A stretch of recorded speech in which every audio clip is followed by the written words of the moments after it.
Bob Woodward, associate editor of the Washington Post, now joins us. He and Carl Bernstein led the paper's coverage of the Watergate scandal that ended with President Richard Nixon's resignation. That's Woodward on the right in this photo. Bob, good morning. When you look at this last-minute negotiation over the tax bill, does it look familiar to legislation you've seen before, the last-minute negotiations? Well, this is exactly the way not to do tax reform. I remember in the 70s when I started reporting, lawyers said the tax code was about that big on the shelf. It's now this big. You can't go at it in this way, and it would make so much sense now for everyone to just say, let's wait till after Christmas. Let's let people see what this is. It's an important issue. It affects everyone.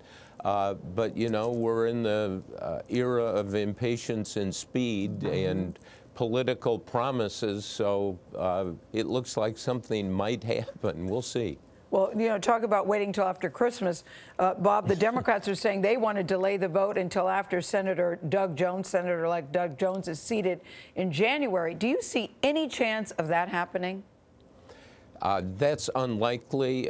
There's a momentum to this. President Trump has made it very clear he doesn't want to end the year without some success, some accomplishment. But let's see. You know, this is, if you go back to the beginning of the Obama presidency, when they rammed through Obamacare, and really have been paying for it since, because I remember talking last year with Trump about this when he was a candidate, that all successful politics is coalition building. You've got to include some of the other side. And Trump said, oh, absolutely, I know that, but we're not seeing it practiced by both sides. Too bad. Bob, let me move on to the Russia investigation, especially following up on that stunning Washington Post report about Trump's advisors having to tiptoe around the Russia issue anytime it comes up. There are some who think that he's trying to discredit Bob Mueller, and some around him are trying to discredit Bob Mueller in hopes of one day firing him. What's the likelihood that you think that'll happen? Well, you know, the future is veiled on this. Obviously, there's tension. But if Trump is correct, he thinks there's no collusion and nothing here, he should welcome a full investigation. That Post story showed that he just does not agree with the overwhelming conclusion of the intelligence community. So again, this is something we're going to have to wait and see about.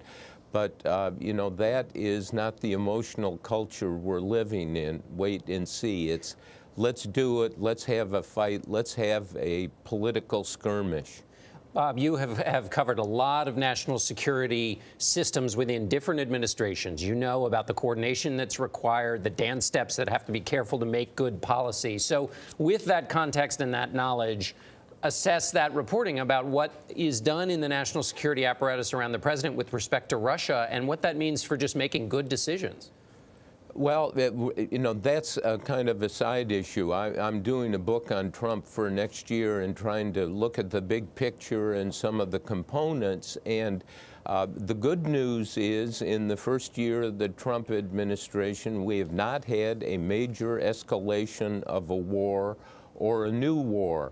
And as you get into the weeds on this, where I have some time to do that, there is a rather long and serious debate on lots of these issues, like the Middle East, how to deal with China, North Korea. So it's not all bad news, but this tension on Russia needs to be settled.